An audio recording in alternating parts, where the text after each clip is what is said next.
Hi, friends. It's Pastor Hurley from the Broadway Global Methodist Church.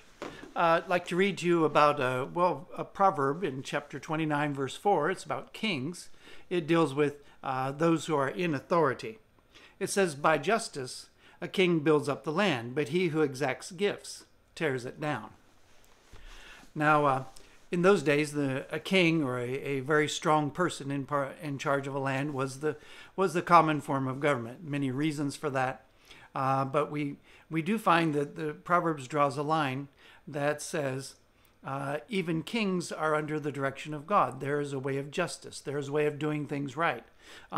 Being good is simply, and living by moral rules is the way we would say it. When the king adheres to these things, the whole land under his responsibility prospers, and people in just about every culture look to the idea that if you had a virtuous king, things would go well. People would be able to live and to prosper. That was their responsibility, seeing as they got to be king.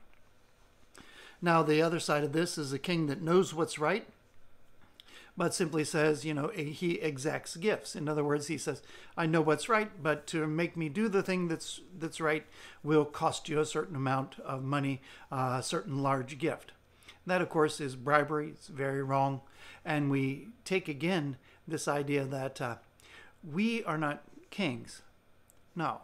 But we have spheres of authority, places in our family, our households, our workplace, our community. Even in the circle of friends, there is that which we have influence over, and Proverbs would draw that direct line that we have a responsibility that those things which we directly influence, that they prosper, and the way to see them prosper is to live by the Word of God.